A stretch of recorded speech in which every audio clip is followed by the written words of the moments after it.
Petroleum मसनूआत की कीमतों में इजाफे के बाद मुसाफिरों का अब सफ़र करना भी मुश्किल हो गया है। इस्लामाबाद में रोज़मर्रा की अशिया की कीमतों में इजाफे के साथ साथ ट्रांसपोर्टर्स ने भी किरायों में इजाफा कर दिया है।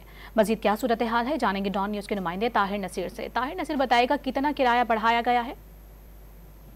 पेट्रोलियम मसनूआत की कीमतों में इजाफे के साथ साथ जो पब्लिक ट्रांसपोर्ट है उन्होंने भी अपने किराए जो है उनके निर्खों में इजाफा कर दिया है। अब मुसाफिरों के लिए सफर करना भी मुश्किल हो चुका है। अगर बैनुल-अज़लाई ट्रांसपोर्ट की बात करें, क्योंकि टोल टैक्स की कीमतों में इजाफा किया गया, पेट्रोलियम मसनूआत की कीमतों में इजाफे के साथ उनके किरायों में 200 से 300 रुपया इजाफा किया गया, जबकि जो इंटरसिटी ट्रांसपोर्ट अथॉरिटी है उनकी जानिब से ये कहा गया है कि स्टॉप बाय स्टॉप किराया 5 से 10 रुपए उसमें इजाफा जो है वो किया जा रहा है, क्योंकि पहले स्टॉप बाय स्टॉप किराया 35 से 40 रुपए था, अब 50 रुपए के लगभग लिया जा रहा है। मुसाफिरों ने यही मुतालबा किया है कि जिस तरह ग्रीन लाइन और ऑरेंज लाइन चलाई जा रही है वो ऐसे रूट्स के ऊपर भी चलाई जाए, ताकि 30 रुपए किराया जिसका लिया जा रहा है 30 रुपए किराया देके मुसाफिर अपनी मंजिल तक पहुंच सके। जी।